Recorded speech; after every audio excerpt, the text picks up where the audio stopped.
Assalamualaikum warahmatullahi wabarakatuh. Perkenalkan, nama saya Alia Faliha dari Prodi Pendidikan Bahasa Jepang, NIM akhir 107. Saya akan menjelaskan tentang peran dan prospek pendidikan bahasa Jepang sebagai bahasa asing di Indonesia.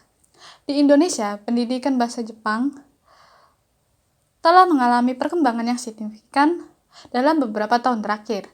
Bahasa Jepang tidak hanya dipelajari oleh pelajar, tetapi juga untuk profesional yang ingin meningkatkan keterampilan mereka dalam dunia kerja.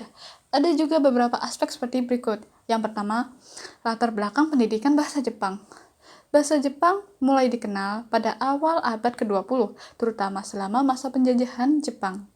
Setelah masa penjajahan selesai, minat terhadap bahasa Jepang meningkat seiring dengan pertumbuhan hubungan ekonomi dan budaya antara Indonesia dan Jepang.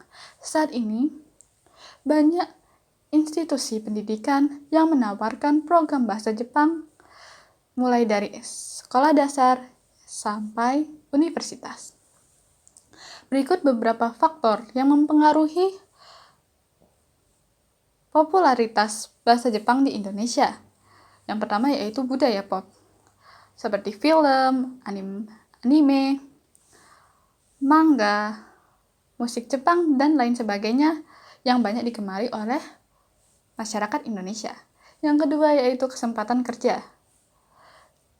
Banyak perusahaan Jepang yang dibangun di Indonesia membuka peluang kerja bagi mereka yang bisa berbahasa Jepang. Yang ketiga yaitu pertukaran budaya. Banyak program pertukaran pelajar dan magang di Jepang yang membuat masyarakat Indonesia semakin minat mempelajari bahasa Jepang. Aspek selanjutnya yaitu peran pendidikan bahasa Jepang. Yang pertama yaitu meningkatkan keterampilan komunikasi. Dalam mempelajari bahasa Jepang dapat membantu siswa untuk meningkatkan keterampilan berkomunikasi dengan penutur asli dan memahami budaya Jepang secara lebih mendalam. Yang kedua yaitu mendorong pemahaman budaya. Dengan mempelajari bahasa Jepang, membantu siswa untuk menghargai perbedaan budaya dan membangun hubungan baik dengan orang Jepang. Yang ketiga yaitu membuka peluang karir.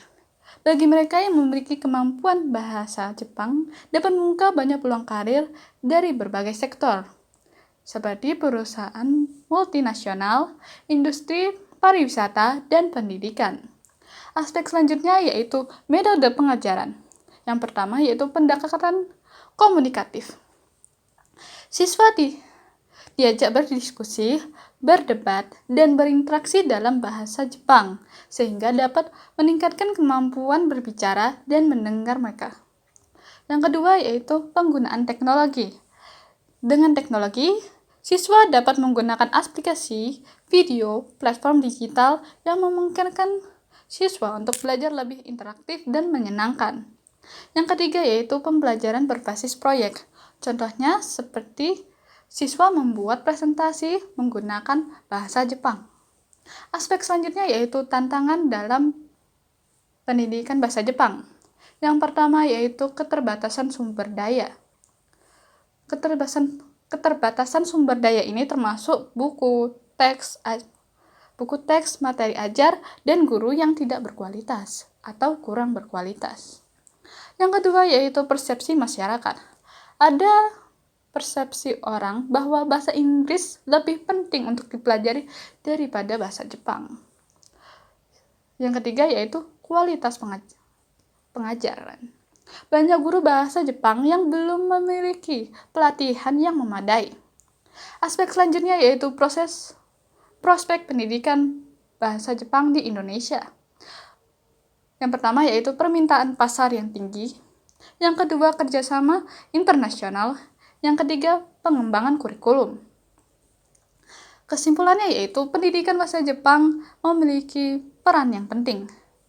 Meskipun ada tantangan yang harus dihadapi, prospek pendidikan bahasa Jepang di Indonesia sangat cerah.